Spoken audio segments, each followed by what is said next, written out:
Welcome to our second Sasnet webinar. This webinar is co-hosted by the Center for Middle Eastern Studies, and we are very happy to have Yves Deval with us. He will give a brief of around 30 minutes, and after that we'll have a question and answer session. So the way we'll do it is that you can post your questions in the comment section of this video, and then we'll go through the questions and Yves will answer them. So Yves, firstly, thanks for coming, for joining us. And I'd like to ask you to give a brief introduction of what you like, your professional background, and then please feel free to start. Okay. So we can see this better? Yes. So. Okay. So good afternoon, and first I would like to thank Sasnet for organizing this webinar and for giving me this opportunity to share with you my experience in Afghanistan. So my name is Yves Deval, and I'm a member of the Canadian Foreign Service since 1998. I spent most of my career in the Middle East, particularly in Gulf countries, Iraq, Egypt, and Jordan. I arrived to Afghanistan in November 2018 and stayed there until the end of March of this year.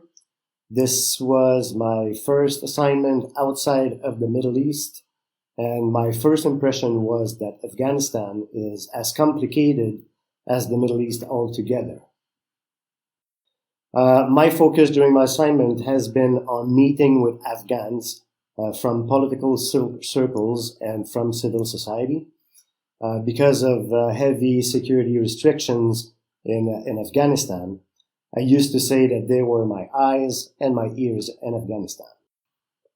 So I've met a lot of very bright and motivated people, genuinely committed to a better future for their country.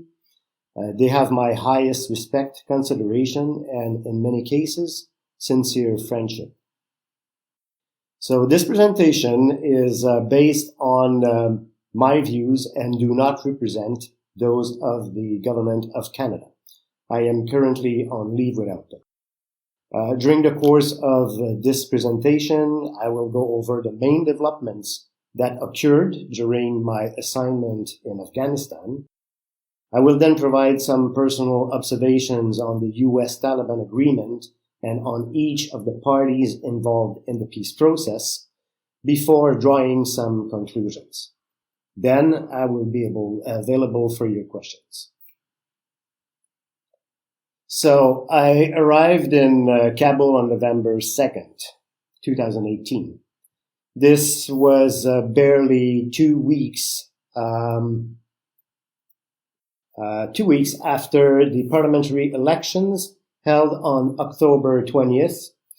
As is traditionally the case in Afghanistan, election results were highly contested. About 4 million votes were cast, or anything between 25 to 30% of estimated eligible voters. Amidst allegations of fraud and corruption, it took no less than 5 months to finalize the results. In the process, all members of the independent electoral commissions were dismissed and charged with accusation of fraud and prosecuted. Most of them are currently serving terms in jail.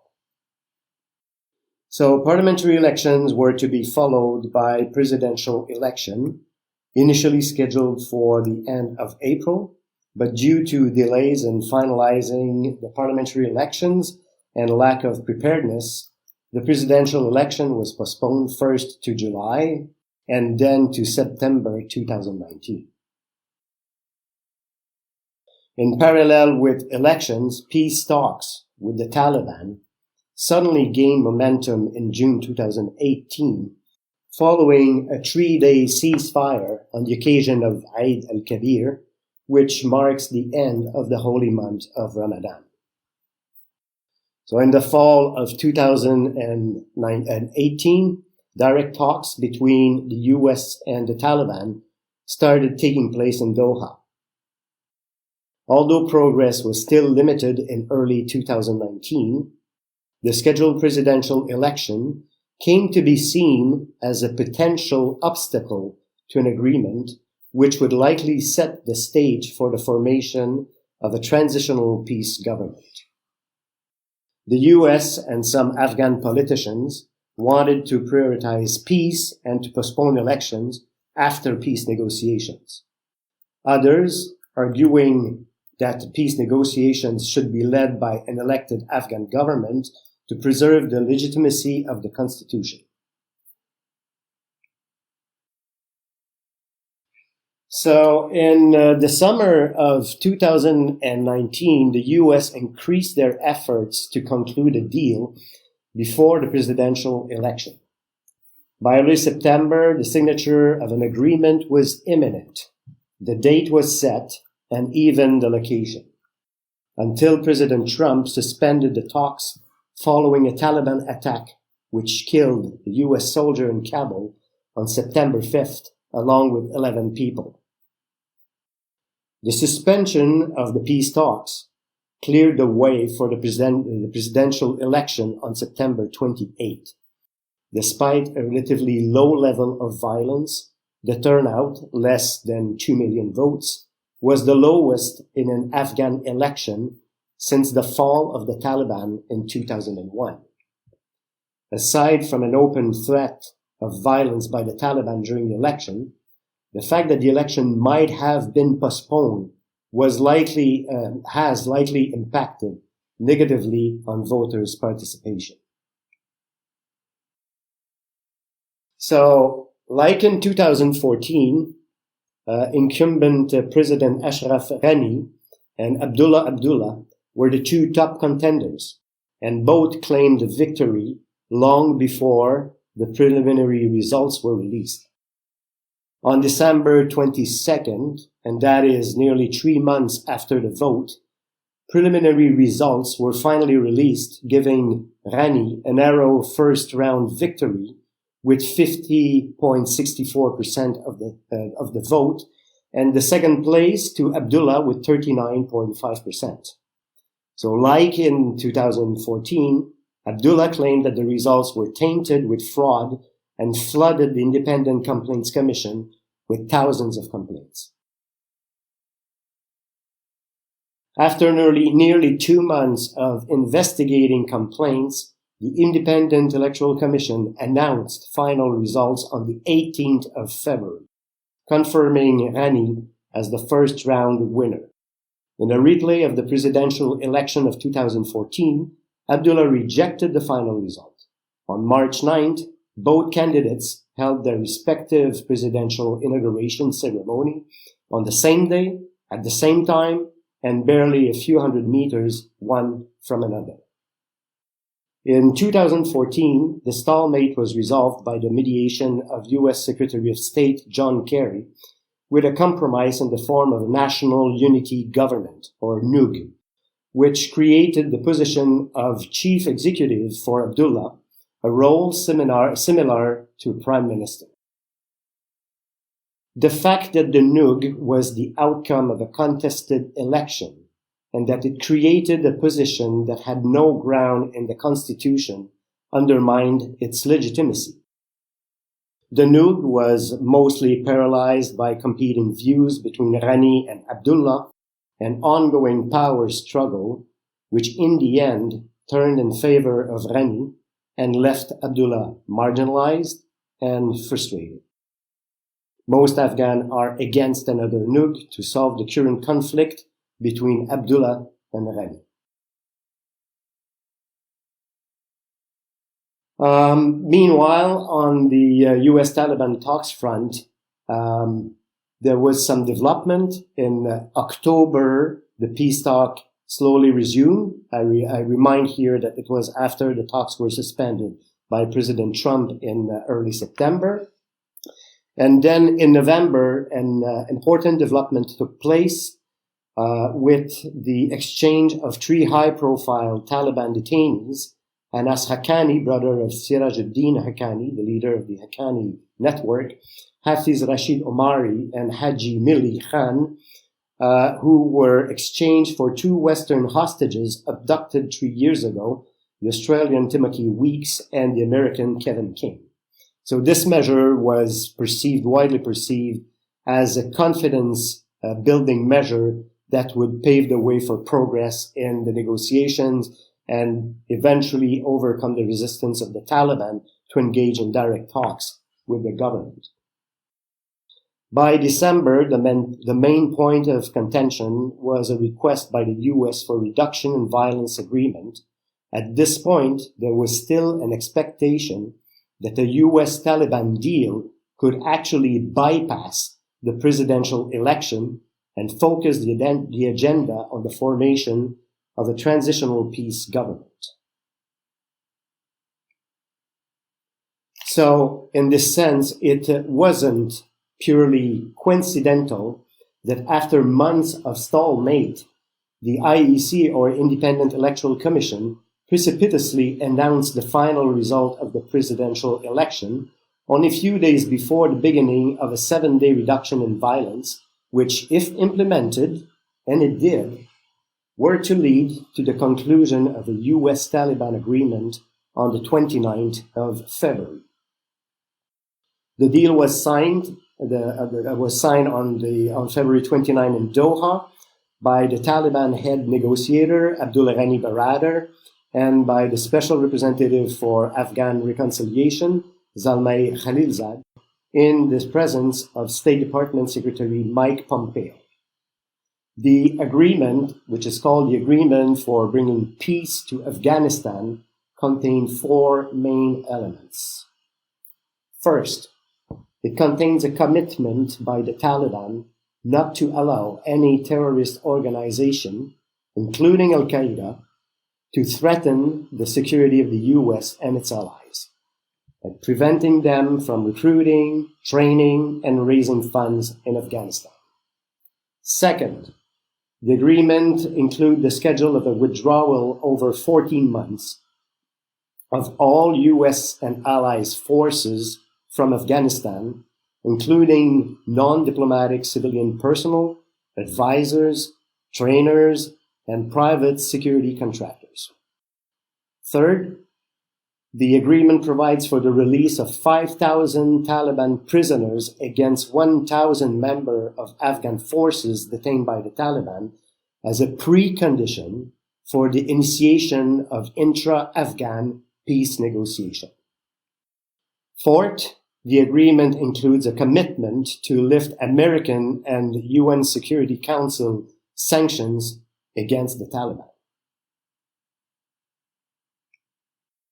So, in parallel with the US-Taliban agreement, there was also a US-NATO-Afghan government joint statement that was announced in Kabul simultaneously.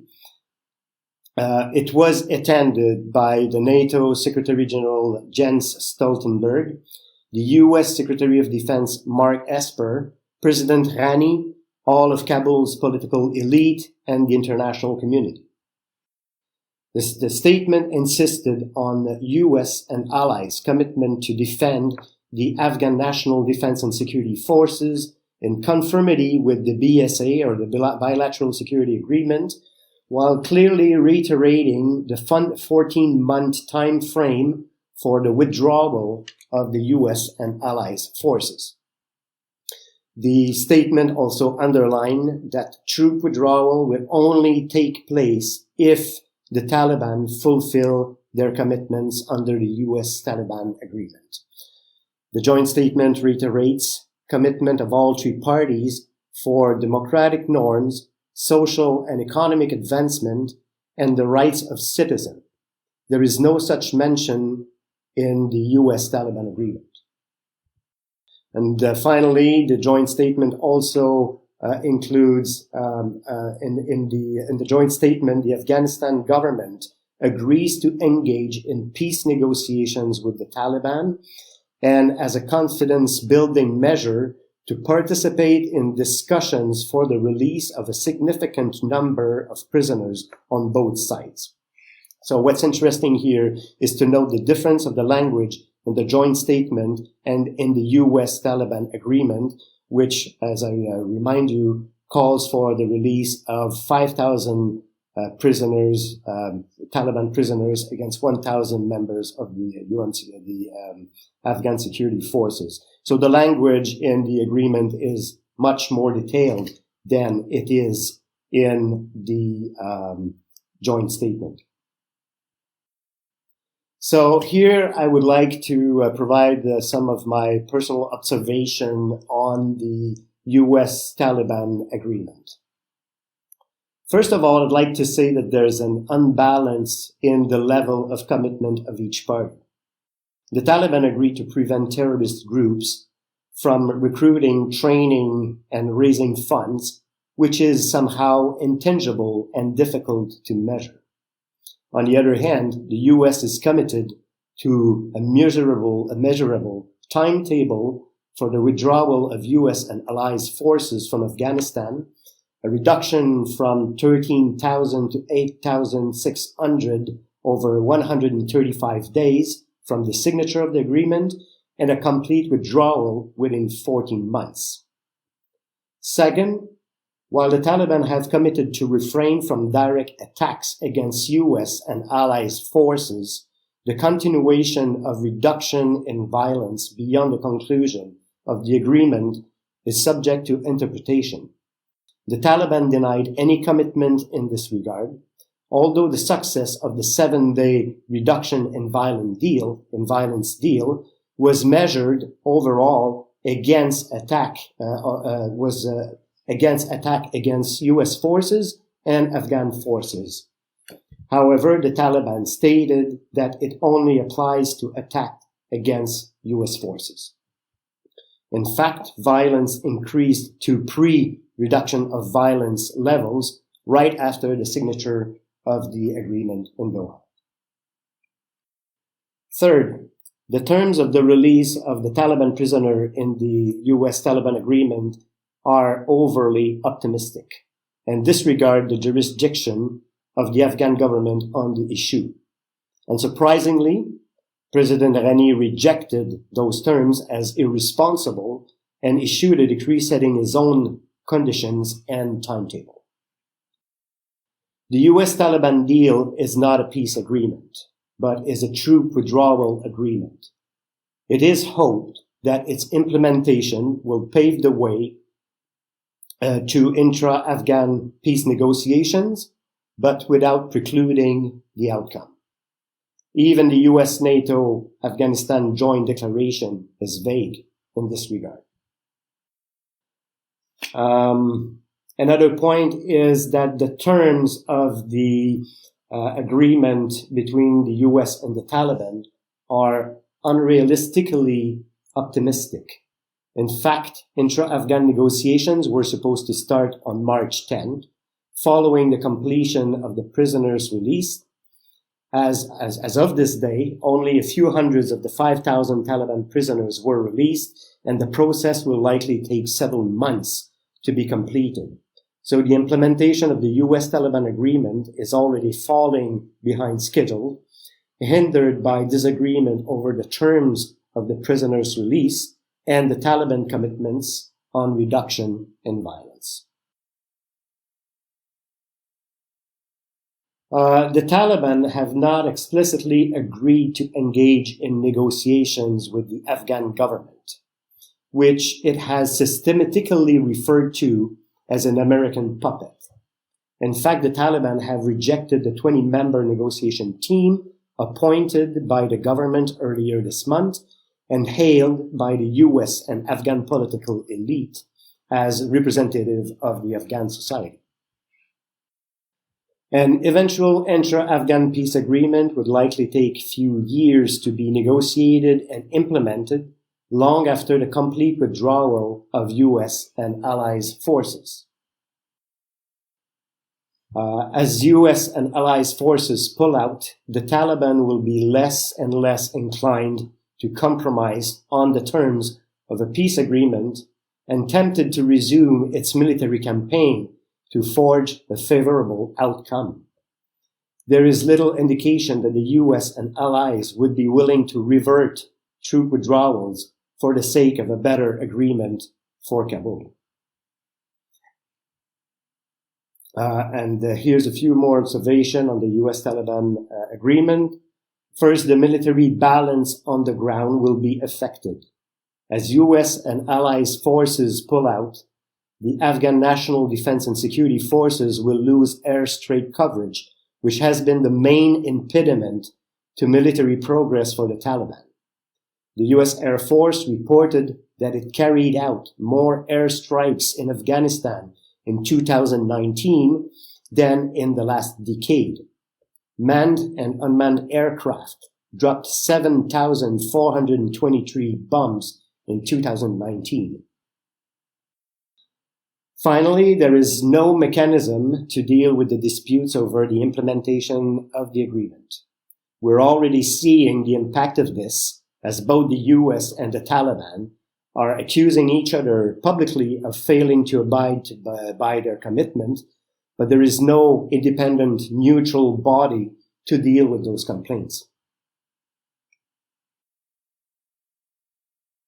Now I'll say a few words about the three main parties that are engaged in this process. I'll start with the Taliban, then I'll say a few words about the international community, as well as a few words on what I call the Republican camp. So to start with the Taliban are stronger than at any point since their fall from power in 2001. They control about 15% of Afghan districts and challenge the government authority in 29 other districts as well. More specifically, they control vast rural areas, while the government mostly controls urban areas. Direct talks with the US provided the Taliban with unprecedented international standing. In the last year only, they were officially hosted by Russia, Indonesia, China, and Iran. As a result of the deal with the US, they claim a victory against the most powerful country in the world and stand as the liberator of occupied Afghanistan. They claim the right to the return of the Islamic Emirate of Afghanistan, which, in their narrative, was illegally evicted from power by the foreign occupation. Have the Taliban changed? Well, that's hard to say. But however, the Taliban have said that women would preserve the right to education and employment in accordance with Islamic principles. It is unlikely that at this point in the negotiations, they would provide more clarity in this regards. They also called for a review of the constitution in order to ensure that it is compatible with their interpretation of Islam.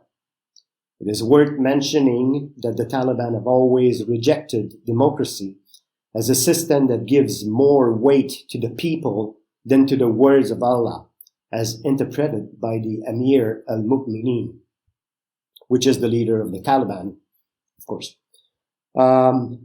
Their insistence on the Islamic Emirate by opposition to the Islamic Republic of Afghanistan can be seen in the US-Taliban deal, the agreement that was signed in Doha, in which the Taliban are referred to, and here I quote, and this expression is used many times in the agreement, so they are referred to the Islamic Emirate of Afghanistan, which is not recognized by the United States as a state and is known as the Taliban.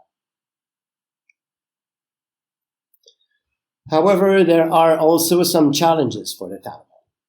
The 5-year rule of the Taliban from 1996 to 2001 has left painful memories in the mind of large segment of the Afghan population, especially women and ethnic communities. They are seen as proxies of Pakistan, widely perceived as opposed to the emancipation of Afghanistan. The Taliban unity lies in their sense of victory with the restoration of the Islamic Emirate. Any compromise in this regard carries the risk of undermining their unity and splitting the movement into factions opposed to peace. At the same time, they don't want to repeat the mistakes of the past and turn Afghanistan into a rogue and isolated state.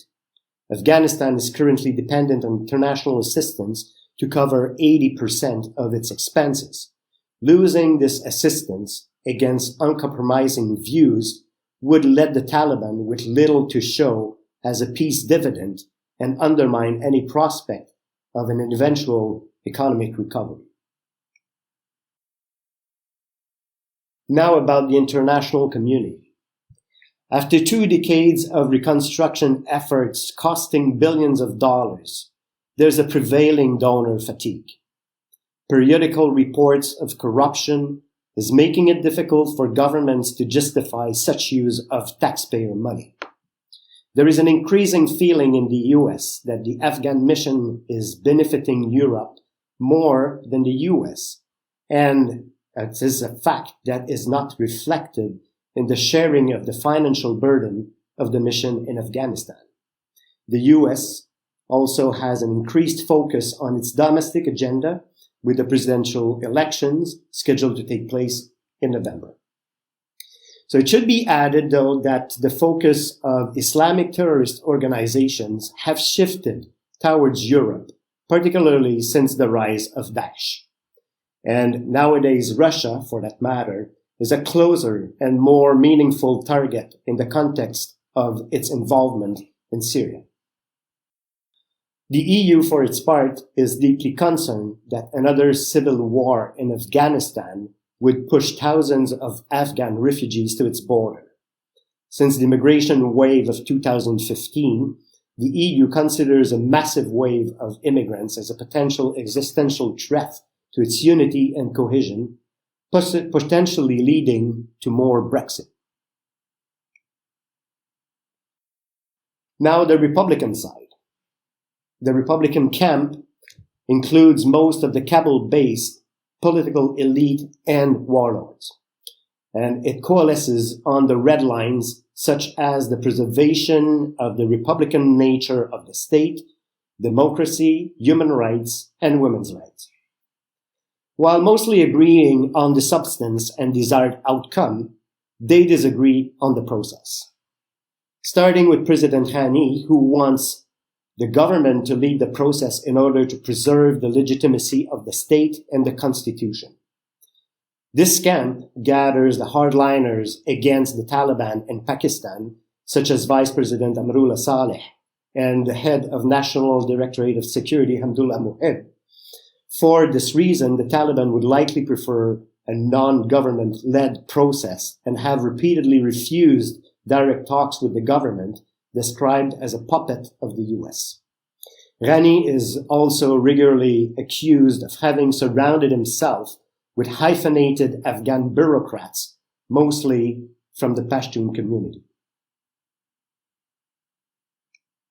Next is former President Karzai, who wants a transitional peace government to oversee negotiations with the Taliban and to prepare for an election. So Karzai was one of the loudest voice against holding presidential elections. Karzai is also staunchly critical of the US and has closer relationship with Russia. In fact, his representatives met with the Taliban twice in Moscow in 2019. Karzai is widely suspected of coveting ambitions to lead a transitional peace government and to stand as the father of the who brought peace to Afghanistan. And another important part of the Republican camp is Abdullah, who is the main contender to the incumbent President Ashraf Ghani in the presidential election. Abdullah largely represents warlords jockeying for lead role in peace negotiations. He has strong support from ethnic communities in the north, Uzbeks with Dastam, Tajiks with Salahuddin Rabbani and Yunus Kanuni, and Hazara with Karim Khalil. Although Abdullah is a Pashtun from his father, he is not considered as such because his mother is a Tajik. Therefore, Pashtun-dominated southern provinces mostly voted for Ghani in the presidential election. Now, there's also a few points of contention that I'd like to highlight about the Republican camp. So as I said earlier, although there's an initial agreement on red lines, such as the Republican nature of the state and the preservation of human and women's rights, differences could arise in peace negotiations with the Taliban. For instance, most warlords have a poor track record when it comes to respect for human rights. It is a plausible assumption that some of them would likely sacrifice human and women's rights for the sake of preserving their prominent role in post-peace Afghanistan. For the same reason, Abdullah's camp is calling for a limitation of presidential power in favor of some degree of decentralization towards provincial governors and councils. Aside from the fact that Ghani has a very hands-on style of governance, the strong Pashtun representation of his administration suggests a strong opposition to any form of decentralization. So here are some final remarks.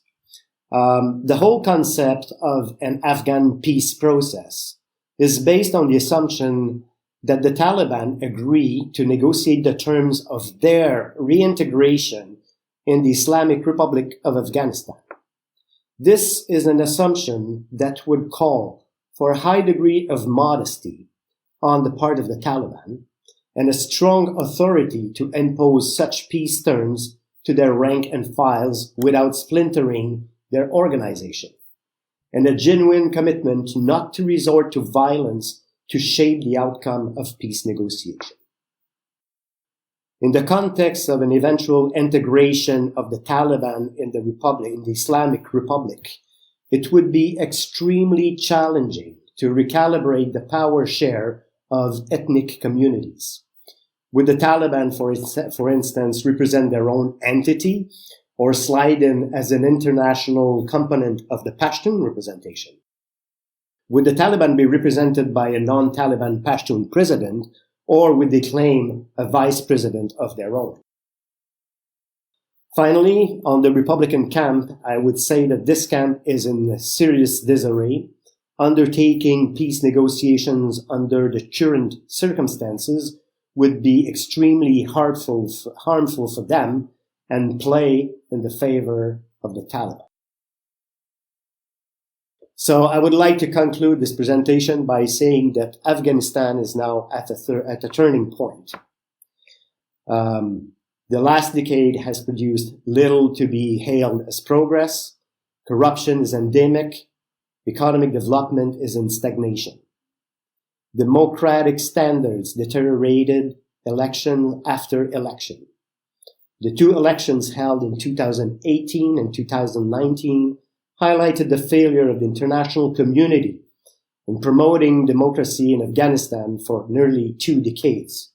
This has had a tremendous impact on donors and will likely affect negatively the outcome of the upcoming pledging conference scheduled to take place later this fall. The Kabul government is largely dependent on international support for its survival. Security situation has deteriorated, and the Taliban has regained its full strength as a resistance movement.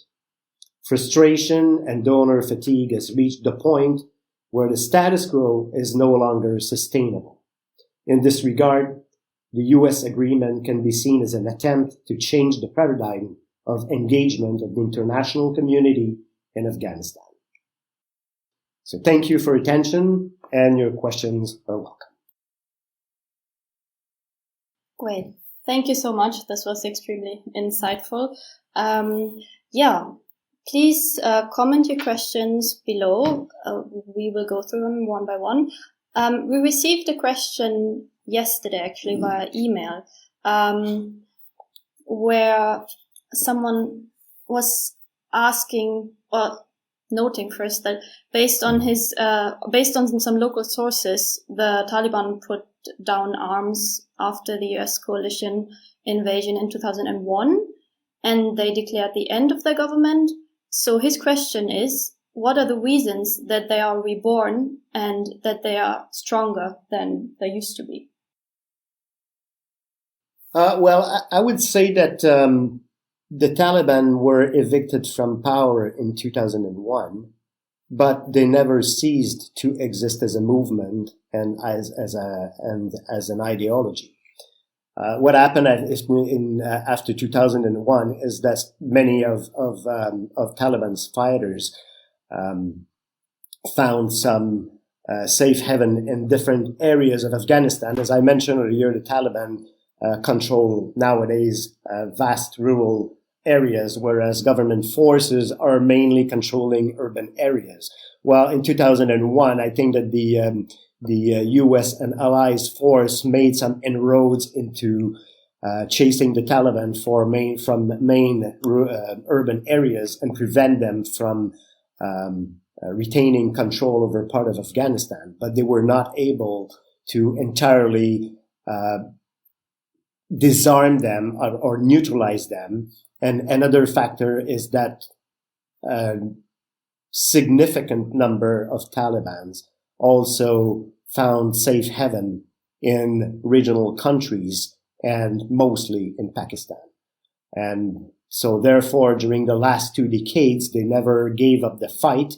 They just rebuilt as a resistance movement, and progressively we've seen them coming back.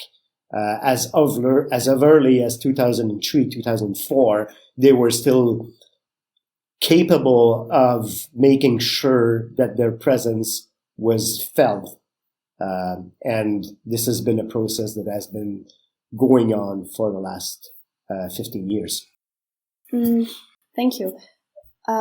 We received a couple of more detailed questions. I'll read them out to you one by one.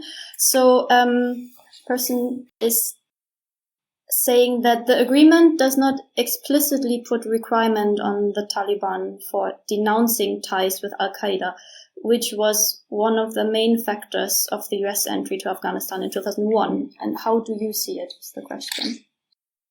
Well, I can answer to that, but I think that the agreement is actually quite explicit in terms of expectations towards the Taliban with regards to Al-Qaeda. And I'm quoting here that the Islamic Emirate of Afghanistan, which is not recognized by the United States as a state and is known as the Taliban, will not allow any of its members, other individuals or groups, including Al-Qaeda, to use the soil of Afghanistan to threaten the security of the United States and its allies. And it further goes saying that will send a clear message that those who pose a threat to the security of the United States and allies have no place to Afghanistan. And it mentioned that they will prevent them from recruiting, training, and fundraising, and will not host them in accordance with the commitment of this agreement. So I think that the US-Taliban agreement is quite explicit in terms of what is the commitment of the Taliban towards Al-Qaeda. What is less clear is how you measure the implementation of this commitment. But the commitment is there, word for word. Mm-hmm. Thank you. This is also Al-Qaeda related. The claimed killing of Osama bin Laden and the Al-Qaeda chef Asim Umar show that Al-Qaeda leadership are still hiding under the shade of Afghan Taliban in Afghanistan. If Al-Qaeda central leadership remains sheltered in Afghanistan, and any of its franchise or branch from other parts of the world claim attack on the US Western soil interest, what will be its consequences on the US-Taliban relations? Well, I'd say there's two dimensions to this question. One is if the Taliban, the Al-Qaeda, is capable of retaining a presence in Afghanistan, well, the first questions that needs to be clarified is whether the Taliban has done what they could under the agreement to prevent this from happening. I don't think that the agreement or the expectations can be that the Taliban can entirely prevent Al-Qaeda from being in Afghanistan if that were to happen without their knowledge and without being facilitated by the Taliban. The problem would be if there would be a connection with the existence of Al-Qaeda in Afghanistan and the Taliban. And this is where I'm saying that this degree of commitment is hard to measure. And I think, and I would agree, that one would say that if Al-Qaeda is still present in Afghanistan, that would possibly suggest that there is some form of cooperation between the Taliban and Al-Qaeda. But I think that to make it a clear violation of the US-Taliban agreement, there would be a need to demonstrate that this was facilitated by the Taliban. Thank you. And the next question, what will be the fate of the Afghan political elite and the current Afghan government in the case of the Taliban accession to power as a result of this peace deal? Because as you also pointed out, the wording of the agreement, for example, visa, passport conditions, use of territory, etc., shows that fulfillment of the agreement will result in a government of the Taliban? Question mark. Well, I wouldn't say, and I don't think in my presentation I suggested that the outcome of the negotiations would be a return to power of the Taliban. What I'm saying is that it will be difficult, that there are strong reasons for the Taliban to have high expectations in this peace negotiation. But at the same time, I also clearly underline that for the Taliban to hope to be able to regain some form of power in a sustainable way, I think that that they have possibly acquired the political maturity to understand that the return of the years of 1996 to 2001 is not possible. And therefore, the compromise that they need to do might not be so much related to how they would make concessions to other politicians in Afghanistan, but how they can actually make their return sustainable and acceptable to other Afghans.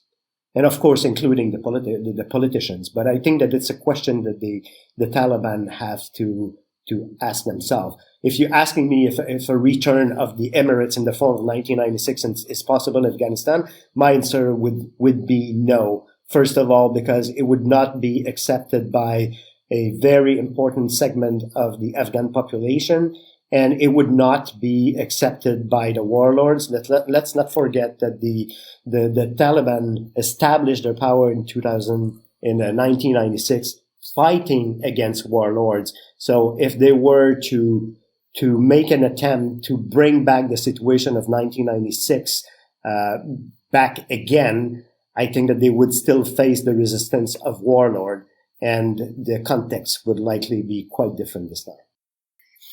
Thank you. Please. So, the next commenter, firstly, thanks you for this very insightful presentation, and asked, do you think that the US should not withdraw until it empowers the Afghani government so the latter can confront Taliban? And if yes, would that not mean an endless confrontation with Taliban, which the US has desperately been doing for 2 decades so far?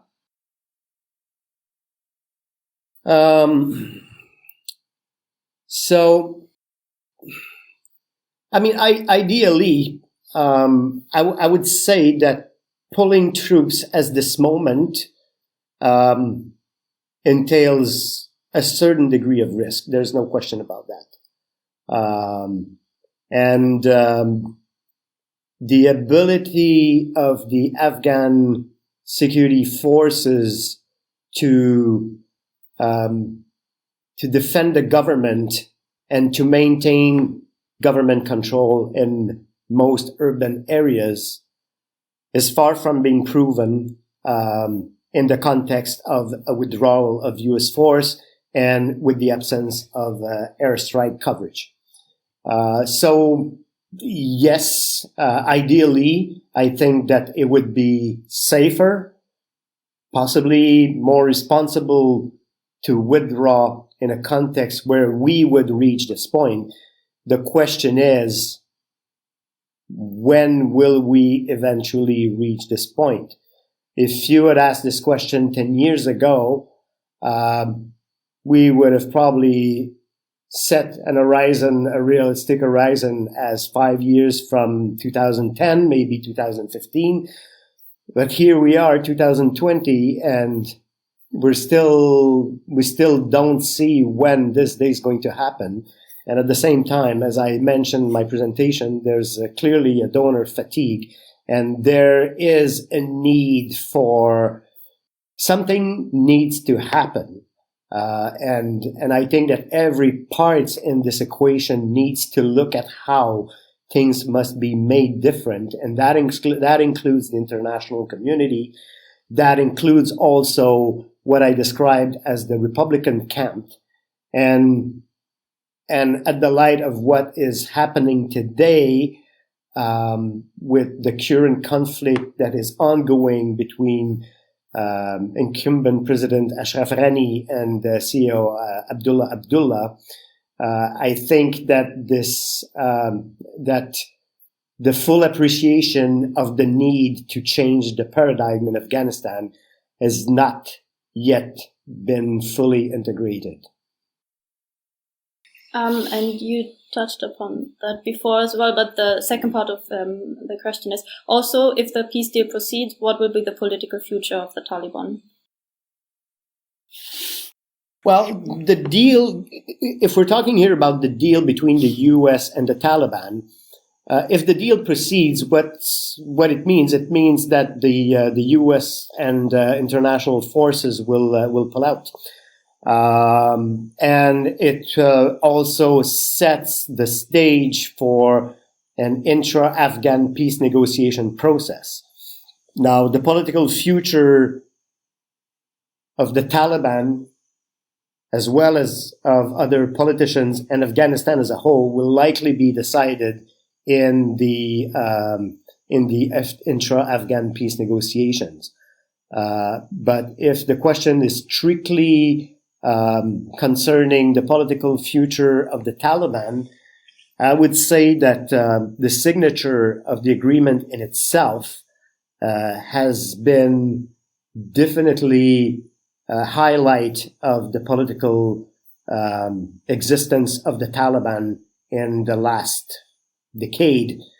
And so I think that their future is in good hands at the moment. Mm-hmm. Thank you. Moving on. What is the role of financial assistance provided by entities from the Gulf, seeing that they have quite the reputation of sponsoring ideologically extremist organizations like the Taliban? How would this influence the financial gap you described if the Taliban would again take over and return to ultra-conservative and repressive theocratic rule in pre-US intervention levels? Well, two things that needs to be clarified. First of all, the financial contribution that may be coming from Gulf countries are not included in the 80% in the international contribution that supports 80% of the government expenses. And a big chunk of the money that flows from the Gulf towards different groups, such as the Taliban, for example, would likely go through private or semi-private channels rather than official channels. I think that those contributions are suitable to support a resistance movement, but I don't think that those contributions could come any close to compensating for the investment of the international community.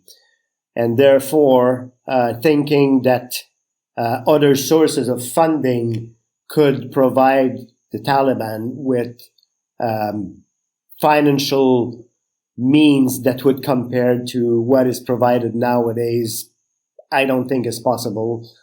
And I don't think that, and I think that if the Taliban reads history and takes lessons from their experience of 1996 to 2001, I don't think that cutting links and doing without the recognition of the international community would be a way for them to ensure them a political future in Afghanistan.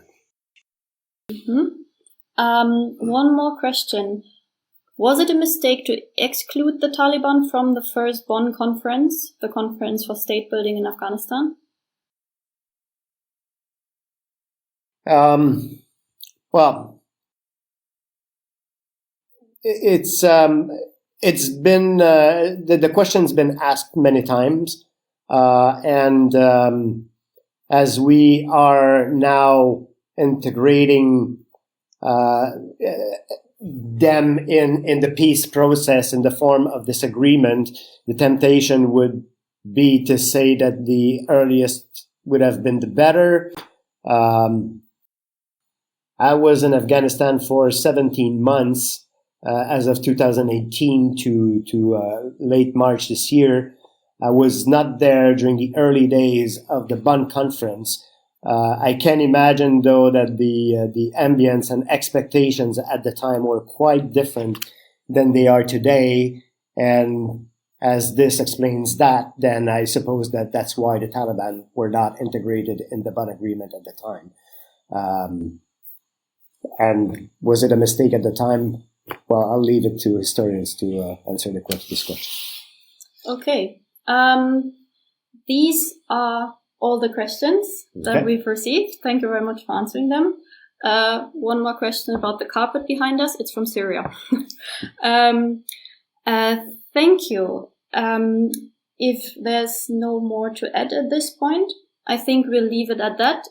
If you should come up with any additional questions that are really burning, I'm sure we can somehow facilitate the dialogue. But we leave it at this for now. Thank you very much for watching. You can rewatch the whole video again and again on our page, most likely also as a podcast in a couple of days or weeks. We'll keep you posted on that. Thank you much for joining, and hopefully see you in the future for another Sasnet webinar. Thank you. And thank you. Thank you very much. Again. Thank you for your question. Have a good day, everyone.